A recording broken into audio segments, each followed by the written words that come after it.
We mentioned this, but this is an integrations roundup about plugging existing products and services into your site.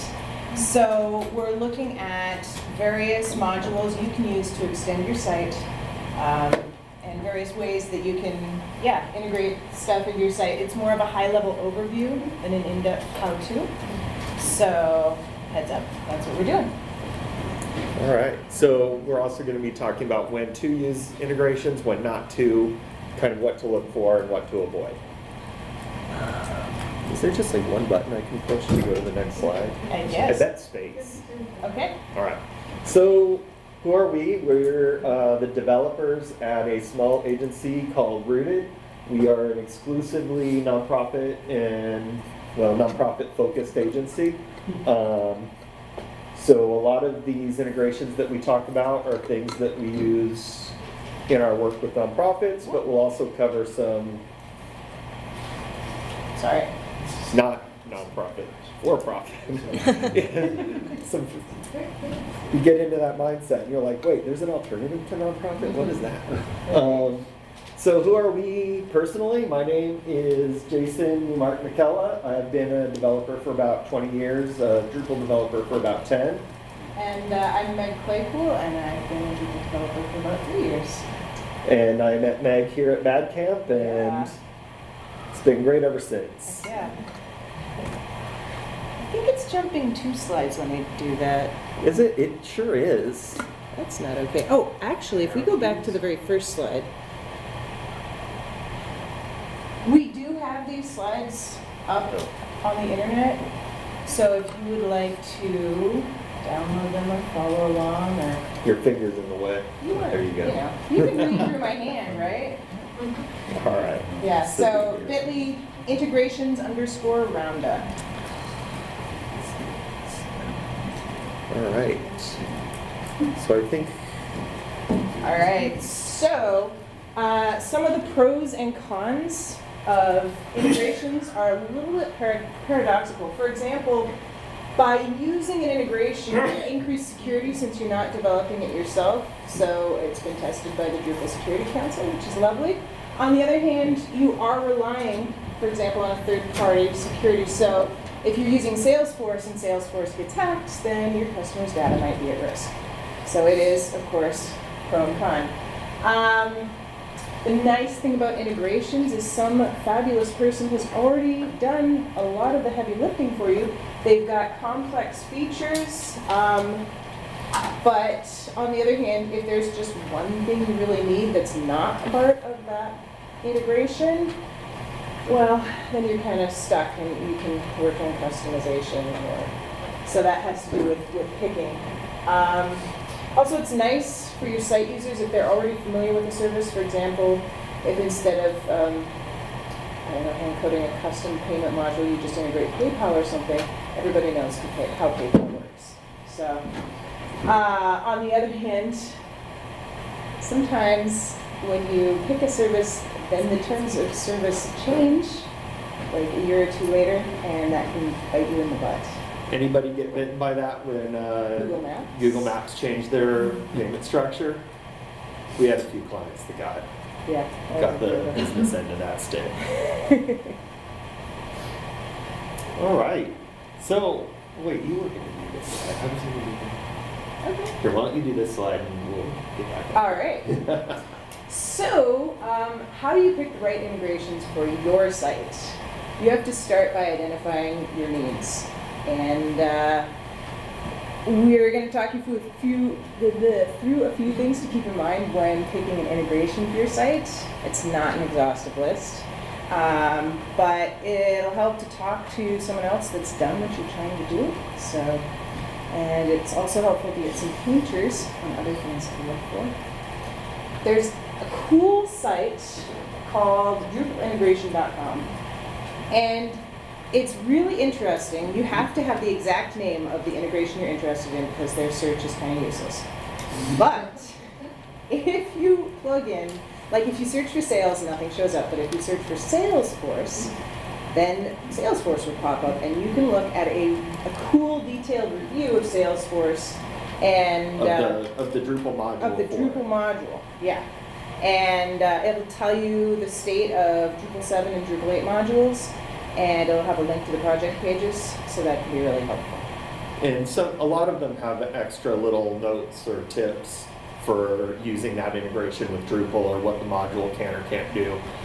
The information's pretty inconsistent, but for a lot of stuff, it's a really good resource. If you have like 3 or 4 different possible integrations in mind that you're thinking of, just going to that site and plugging in those exact names will get you a pretty good idea of the level of developer support, what features are exposed through that Drupal module, because a lot of the time the Drupal module for a very complicated integration may only expose a very small subset of the features. So it's a good idea to use something like this so you know before you spend a ton of time. Is it even going to do what you need it to do? Exactly. So this is kind of quick bullet points of what we're going to be covering. We're going to talk about identifying needs, warn you not to jump on bandwagons, leave some room for future growth for yourself, keep third-party requirements in mind, and we're going to discuss different degrees of integration. So, wait, did I skip 2 slides? Did you? Nope. I think you did. Yes. All right, so not a lot here. It's all on the slide. I'm sure you all know how to read. Not all regions are going to work, or regions. Not all integrations will work in all regions or all languages. If localization is important for you, that's something that you really should investigate when you're figuring out what to look for. Some of them are extraordinarily difficult to customize, while others are pretty easy. And again, this is when you're identifying what your needs are, knowing, do I need to operate outside the US? Do I need right-to-left language support? How important is accessibility? Not all things that you are going to drop on your website are going to be accessible right out of the box. And a lot of time customizing somebody else's code, if they're using iframes or something like that, is going to be pretty difficult. So again, if customization is important, if your branding, being on an integrated page is important, that's something to keep in mind. Another thing is, well, we'll talk about this in another slide. So. Yeah. Okay. So you all know that things come up and they're new and hot, and we developers kind of giggle and rub our hands together like, oh boy, this new shiny thing. That might not necessarily be what you want to use for your site. So even though we're all excited about it, consider whether or not their tried and true solutions tend to have an available community for support. And also, if you need to get an outside developer to help you customize something, it might be easier to use, not necessarily the new hotness. Also, sometimes things come up and they have this brilliant flare of awesome, and then they kind of fade off into the, I think I heard of that a few years ago. So consider your future proofing and don't necessarily jump on things that are immediately cool just at this moment. Yeah, the cool new tools and technologies will show up at the conference and they'll give you their branded beer koozies. That doesn't mean that they're necessarily what's going to be good for you. For a lot of long-term stuff, the stuff that's been around for 10 years, it's not slick, it doesn't have the cool factor, but millions of people have used that code and it works. So, just something to keep in mind. So leaving room for your future growth, and I kind of referenced this earlier. A lot of integrations, depending on what you're trying to pick and what you're trying to do, will have their free tier, and then you hit a certain limit and that goes away, and now you're paying for that integration. And sometimes it's like on a per page load basis, like 1,000 free page loads, and then every page load costs you money. Yeah. So, and as I mentioned earlier, Google Maps was a big one with this. where they significantly lowered their free tier. So almost overnight, I had a bunch of clients that were, getting you've exhausted your page loads for the day, go add money. And that can be rough, especially if you, your client, nonprofit, whatever, doesn't derive direct revenue from an integration, and all of a sudden, for whatever reason, the New York Times says, hey, check out this site, it's great, they're doing great work, or they are awesome, and now you've got 3 million people hitting your page. Especially if this is something cool that's using, if you're on something that auto scales your service, like on AWS, where you're paying for that scaling, there are those horror stories out there of people that have had this little site nobody paid attention to, and then next month they got the $20,000 AWS bill because it got tweeted out or mentioned in the news. So you're going to want to make sure before you integrate with the service, you're really familiar with, what does the billing look like? What do those tiers look like? What is your highest, maximum usage in a month? And just be sure that you're ready to pay that should you down the line, Get really popular for a minute or two. Yeah. So there's also, there's also functionality you may want down the line. So you may not be testing or A/B testing right now, but it could be that if you're trying to go with, say, what are those landing page builder things called? No. Like a marketing landing page service that will drop into your existing site. They have little builders. Like Instapage? No, maybe. I don't know what Instapage is. So. Wix or Squarespace? No, I'm thinking if you've ever used, Salsa Labs has something like this where you basically are able to build out a portal that you can add to your site very easily so that you're not managing it within your CMS, but that lets you embed much better marketing tools. They have significant tracking for, user interaction, retention, built-in A/B testing, things like that. So if all of that is something that you may want to do in the future and you're thinking about adding this kind of functionality to your site, just make sure it does it, because not everything has built-in A/B testing. And if you want to do that in 2 years, don't get so deep in with something that's not going to grow with you, is ultimately what I'm trying to say.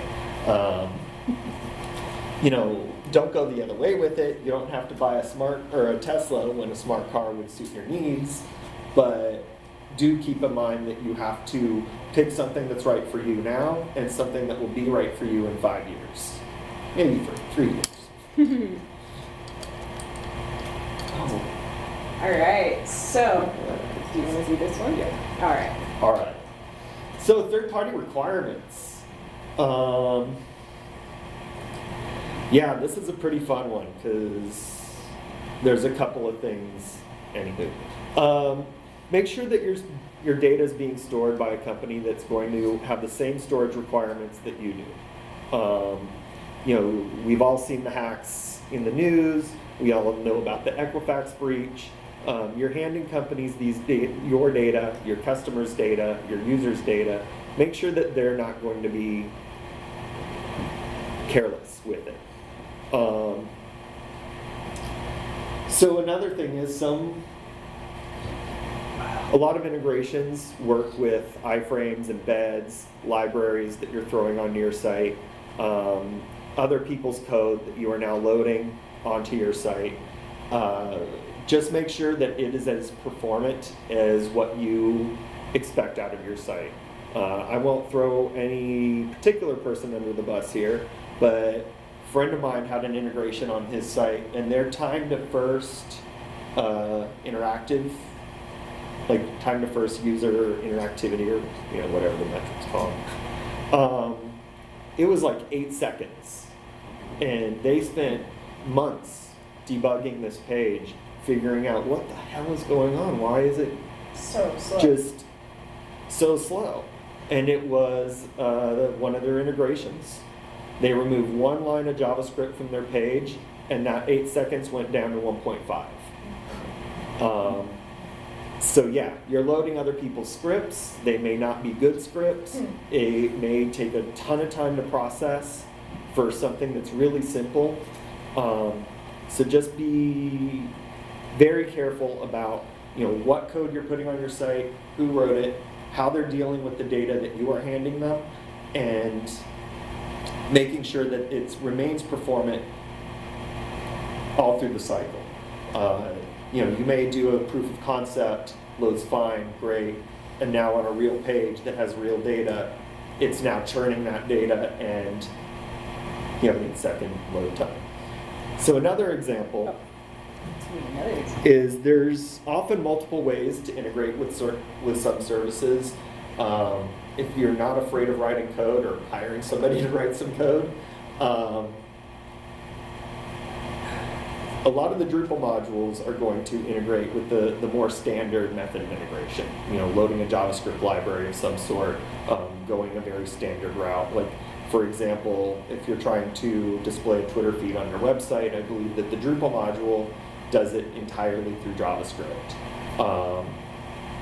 If you have Twitter isn't a huge stickler about it, but they do track API usage and they will max you out at some point or expect money for it.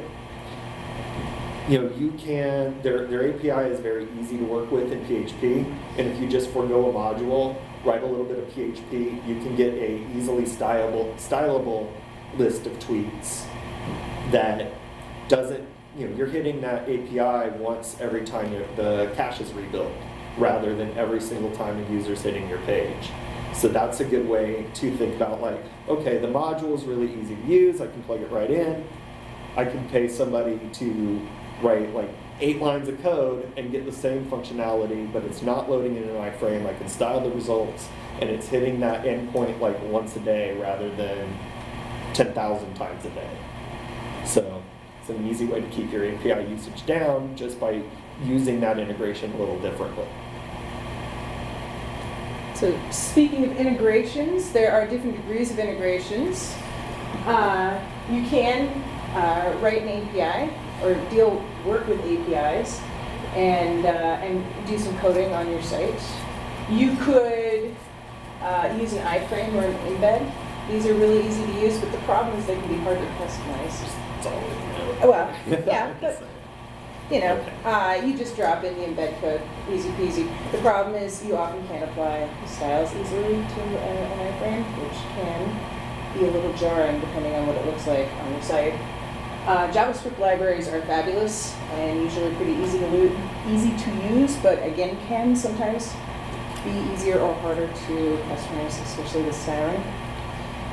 Or you could even just link to an external site. Like if you want to do your event management, just use an external site. You can absolutely do that. And these are harder and easier don't necessarily mean better or worse. It really has to do with what you need for your site. And so sometimes linking outside is the appropriate way to handle something for you. But on the other hand, maybe you don't want to link to an offsite store for your site because it doesn't look like your site anymore. So bear in mind what you want it to look and feel like and what will work for you, and balance that with how easy and hard it is. And Yeah, one thing to keep in mind, and like I said before, a lot of the integrations that use just JavaScript libraries, drop right in, you add one line of code, they work by adding an iframe a lot of the time. So iframes are great for some use cases, but often they're terrible for responsive design. And the styling. And the styling is a pain. All right. So, why would you even want to do this? We're going pretty fast. That's good. So we're not going to cover, I'm not going to read every one of these, and obviously this isn't an exhaustive list. There's a shit ton of integrations out there. Sorry, I shouldn't. This is a family-friendly conference. I understand French. There are many integrations out there. Obviously, we can't list every possible, option.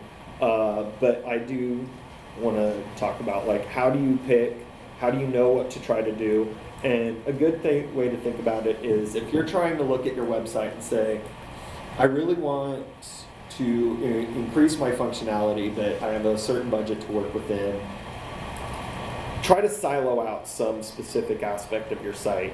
And, the obvious ones are up here. If you're doing event management, it's pretty easy to write down everything your site does and draw a big circle around your event system and say, hey, I bet there's somebody that does this. But there's somebody that does almost everything. So if there's like a very specific area of focus for your site, there's probably an integration for that. So, there's some I won't spend a lot of time on, things like Google Analytics, Eventbrite, MailChimp, SendGrid. These are like a lot of the big ones that many people deploy on almost every single site. Very popular. I like Eventbrite, although usually your integration with that is linking off-site. They have an API, but events in and of themselves are so hard to handle sometimes that it's good to just leverage a pre-built solution like that. Oh boy. I'll talk about this. Well, I mean, Oh, okay, go ahead. yeah, one of the most common things we want to do is financial transactions, and so there are different ways of handling payment. So, and I'm sure you've heard of all of these, right? Square, PayPal, and Amazon Pay have a Drupal 8 integration for Drupal Commerce, which is this big monolithic module involving commerce. We would recommend you use these guys before Authorize.net, and maybe even before Stripe. Like, Stripe's also good. Authorize.net does have a stable and maintained Drupal 8 module, and that does count for a lot, that integrates with Drupal Commerce. But it's not very easy to work with compared to some other options, so that's something to be aware of going in. And Stripe is really popular. You can integrate it relatively easily using APIs. It's easy to work with. It's got a slick user experience. Unfortunately, it's not in active development really, and the module is still in alpha, so it kind of makes me nervous to think about using it right now. Yeah, if you're interested in going that route, make sure you have a developer that knows that you're basically going to either use alpha code, or you need them to be able to implement the functionality from that module that you need. I've integrated with Stripe just using their API, and it's not hard. If I were to start from scratch right now, I'd still use Stripe personally. Their JavaScript library is really easy to use, and it's, like Meg said, has a really slick user experience. It's getting to be much more well-known, so people see that Stripe pop up, and they're like, oh yeah, this isn't some idiot trying to steal my money. They're legit. So, social sharing. Does anybody in here never use share this or add this? Yeah. We use it. Yeah. So we use this on almost every site. Clients love that social sharing. They love not having to work too hard to integrate it.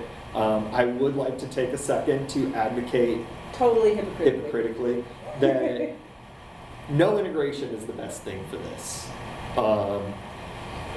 These services are monoliths. They are on a massive percentage of the internet. They're in a position to track users from site to site. And we've worked with privacy-focused clients that, one of their hard requirements was not using something like this, and instead just using like straight sharing code that's custom written. There's a great Drupal module for that that's linked on this. Oh, it is still linked on the slide right there. It will provide social sharing functionality in a way that the user expects and is typical, but does it without a single offsite library. So there's nobody else grabbing your user data, there's nobody else tracking your users from site to site, and your users still get to share your awesome articles. All right. Email. Most of our clients want, or you, if you're a site owner, want to be able to send out emails to site visitors, right? That's a pretty basic functionality.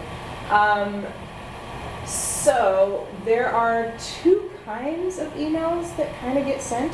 There are like the newslettery type emails where you're maintaining a mailing list. That would be something like MailChimp, for example. So, oh yeah, look at that. So you can send out bulk emails.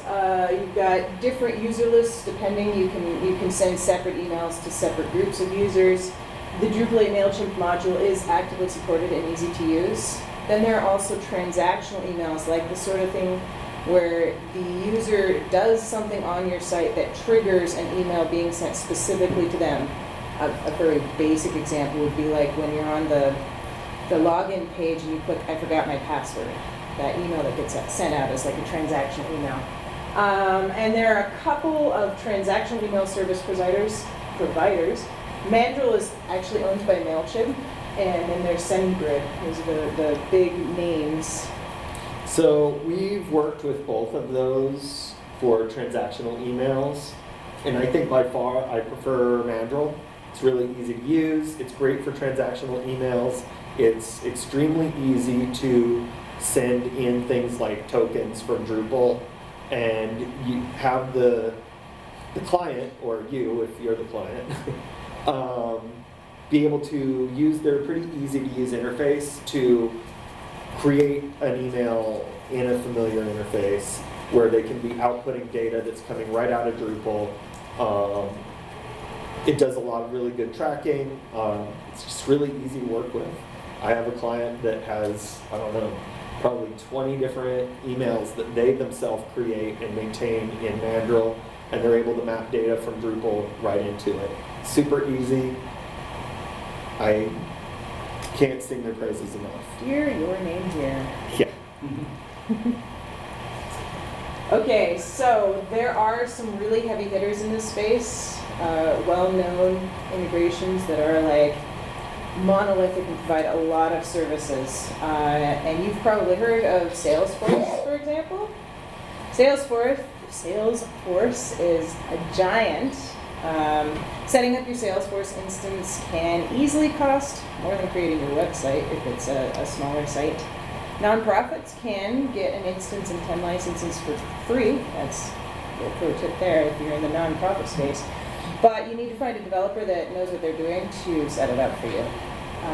There is an easy-to-use Drupal module that integrates with Salesforce. So once your Salesforce instance is all set up, then you can integrate without too much difficulty. There's also something called Salsa. There's Salsa Labs and Salsa Engage.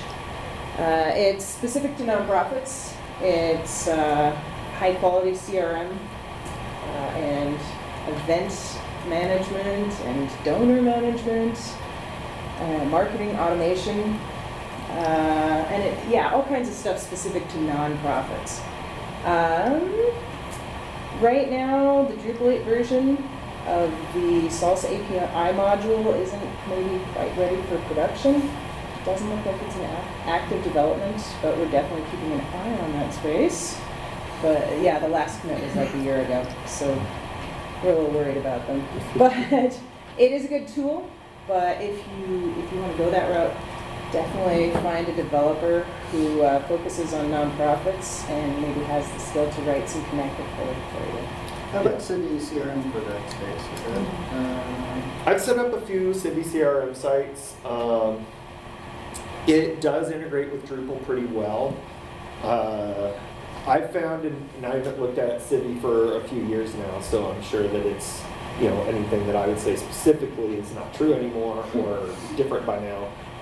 I found that if you want to go the Cindy CRM route, you're probably going to need a developer that's really familiar with Cindy and is pretty experienced. This isn't something that where you're going to install it and just fill out 2 or 3 things and be getting a lot of benefit from the integration. Unless you just specifically need a CRM. It's a really great CRM. It stands alongside Drupal very well. There's a lot of opportunities within Civi and their API to hook into that data from Drupal, but the last time I did it, that was pretty code intensive. So it can be a project to really get the full value out of that, rather than just, for example, in Salesforce, in their module, you basically just create mappings between Salesforce objects and Drupal objects, and things can sync bidirectionally, single directionally, not that difficult. But when I last set it up, getting that kind of relationship with Civi was not as easy as I would have liked. Yeah, how about Salsa? Your description of Salsa sounded like the way Cindy describes himself, so I was curious how that. So Salsa Labs and Salsa Engage, they do have a CRM and event management that's really similar. Donor management is also a big part of Civi CRM.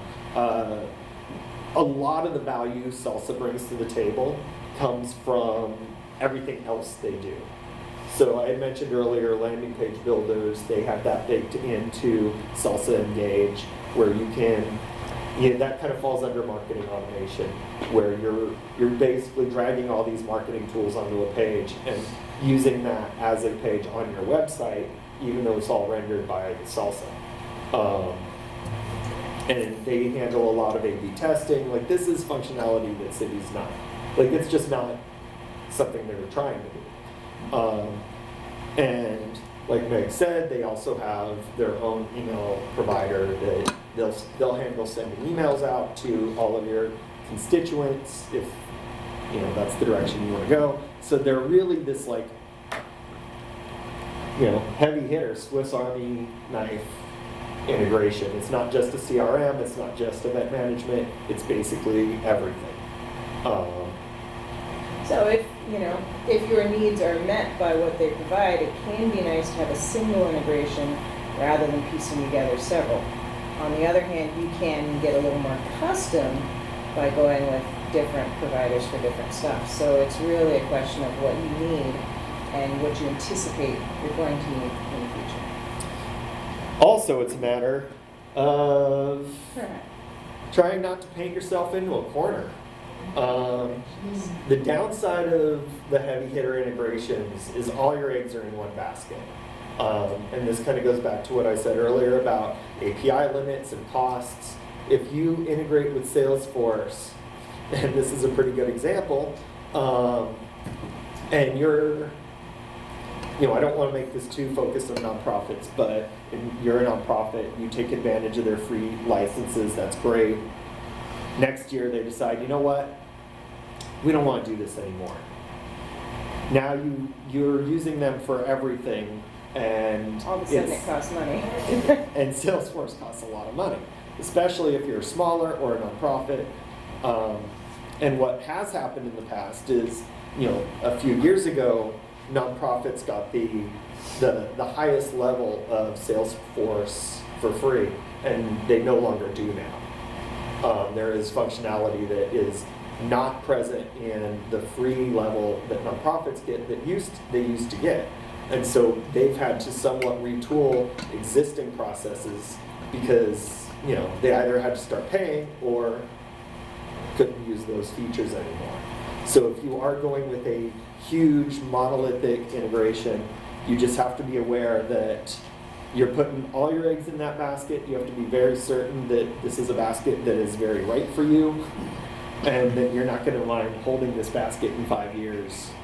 I'm taking this metaphor too far. Yeah. So these are integrations that can be expensive, complicated projects, easily as complicated as your website is. And ultimately what that's going to mean is that re-implementing that functionality in 2 years because terms of service changed can just be cost prohibitive. You're not going to want to do that, so you have to be really sure about it before going this route. All right, so I swear this slide actually makes sense. So when you're looking at a larger integration or any integrations for that matter, it is a good idea to work with developers that are focused on what you do. If you're going to go all in on an integration, it would be helpful to have somebody helping you that's not only used that tool before, but maybe used it in the same way that you will. You know, and you can also, if they're focused on, I don't know, if you're a university and they're focused on higher ed, or if you're a nonprofit and they're focused on nonprofits, there are industry terminologies that and vocabularies that you can confuse each other pretty thoroughly if you think you're communicating and you're not. So, for example, who here thinks of development as being something not related to code? No one? It's both, sure, fundraising and. Exactly. Fundraising. When nonprofits talk about development, and what's the other one I always like? Because it sounds like development, but it's programming. Literally the word programming. Yeah. Development and programming are industry-specific tools for nonprofits that mean wildly different things than it means for developers. And so that's a really good example of, like, if you're working with somebody in a very, or if you are in a very niche industry, finding somebody that works within that will mean not having to explain your terminology or not having confusion when you start throwing out words like, we need to work on development. And they're like, dude, we're programming the website right now. Like, Yeah. Also, some industries have an entire little ecosystem of integrations that are specific to that industry, so it's really helpful to find a developer to work with you who's familiar with that, or, yeah. Nonprofits and higher ed kind of are in that boat. Like, very specific stuff exists for that industry. So this is all about standing on the shoulders of giants. And thus, the really big green dude. Yes. So, like, I would say that the final integration to consider is integrating with a shop that knows what you're trying to accomplish. Because sometimes there's nothing more expensive than doing something free or cheap. And so trying to, this is a free integration, I'm just going to go this route, and then 6 months later you realize you've kind of set it up wrong, and you're painted into a corner. It's like doing your own plumbing. Yeah. So, just something to consider. All right. So, that was our presentation. Does anybody have any questions or comments, want to tell us how wrong we are? Yeah, I'm getting requests for integration with QuickBooks. Any thoughts on that or any experience? I've never attempted to integrate with QuickBooks. I know that they have a pretty solid API because I believe Mint uses it, if you've ever used Mint. But it's, yeah, like I said in the last slide, if you're going with an integration and it's something you've never worked with before, I really, like, even if you just book somebody's time for a day to walk you through the pros, cons, pitfalls to avoid, what you can do with the integration and what you can do easily, because those are really different things. I've been painted into a corner before where I've had clients say, well, it says that it does this, and not all features get equally exposed through an API, and sometimes APIs, and this is more often than it should be, sometimes APIs are not correctly documented by the company that makes them. I totally randomly integrated a site with StubHub, and they do have an API, and their docs are entirely wrong. You have to, there's a lot of guess involved if you're trying to integrate with them, because many of the arguments to API calls are either incorrect, they're presented as single values when they need to be arrays, like, it's all across the board, they're just wrong. So, if it's an integration you've never worked with, We'd like to think Just- QuickBooks is more friendly than I would hope so, but you never know. Just getting somebody's ear for like one day and just saying like, look, I can bring you in to consult with me for 4 hours, 8 hours, whatever. If you could show me what you've done, what I can do, what the integration will actually do easily, and that I won't have to spend 6 months working on one feature. Leveraging somebody else's experience and standing on the shoulder of giants, that will save you so much money in the end. All right, anybody else? You didn't mention Braintree as one of the payment processors? Oh, yeah? There's not really a reason for that. I just wondered. Yeah, there's a bunch. We've worked with a bunch. One I will say I'm not super stoked to work with, and it's maybe I'm just a weirdo, and it's not for any particular reason, is PayPal. I thought it was okay. Yeah, no, this might just be me being weird.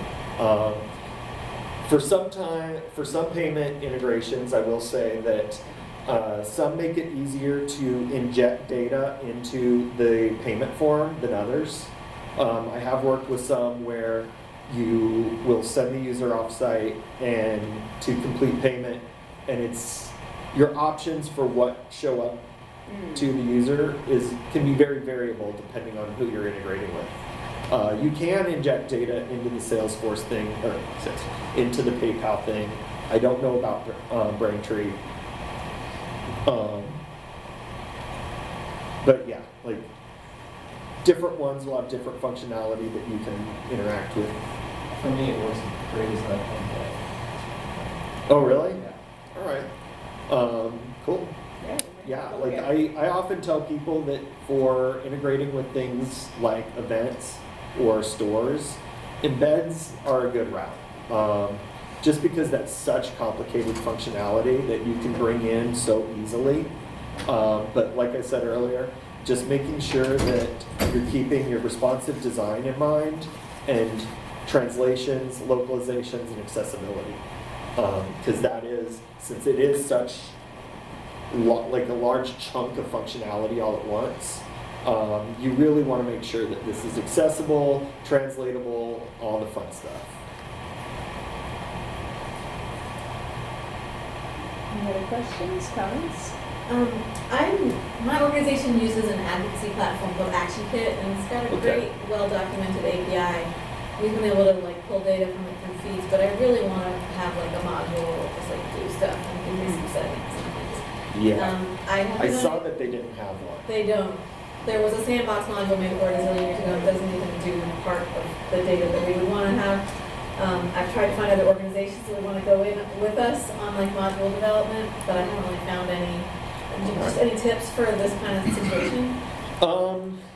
So ActionKit, I believe, is a little unique in that they are, and I might be mixing up my There's a bunch of these integrations. type of There's Action Network and all tons, those ones, but yeah. I believe ActionKit is very restrictive in who's allowed to sign up, and you have to be a nonprofit, and you have to meet certain guidelines, and that's not difficult, but I think that the reason that it's difficult to get a module written is usually an agency would be the one writing the module, but there's not really an agency. None of the clients for that agency, so.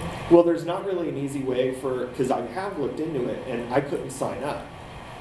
So I can't write a module against You have to something go I through can't. our account though, we can give you. Yeah, so totally talk to me because I have looked into writing a module for that specific service because I saw that there wasn't one available and there really should be. Yeah. But like I said, I kind of hit a brick wall and I was like, nobody's even asked me for this, I just feel like it should exist. But yeah, totally, I'm totally down to talk about writing a module for that because I'd really like to see one. I've got a situation with a nonprofit where some of their donations are actually donations, but then they have a lot of fundraising that are like cards or products that they sell. And those are two completely separate Very different accounting animals. buckets. And so the accountant's in a spot where they have this integrated donation platform that they use separately, but she has to, as a result, manually input every e-commerce transaction because there's not a way to import it into their system. Yeah. So in that scenario, that's where kind of going out and trying to find like what are other people using to solve this problem is the best solution, because we have clients in exactly that scenario where they want to collect their donations and run their store from the same platform. We have clients that have seen how complicated that is and just decided, screw it, we're not going to do that. Because a lot of the donation-specific platforms are not stores. Yeah. So, you know, there are tools out there, but yeah, it's difficult, and just trying to find a tool that does exactly what you need. It may mean re-implementing a few things or not using that donation platform, but if it's important to have all that data in one place, then you know, it's way better to use an existing solution that does exactly what you need than to hobble together something out of like functionalities that don't quite fit what you're looking for. Are we? Wow. All right, All so right, you're well- welcome to hang out and ask more questions, but the rest of you are free to go. Yeah.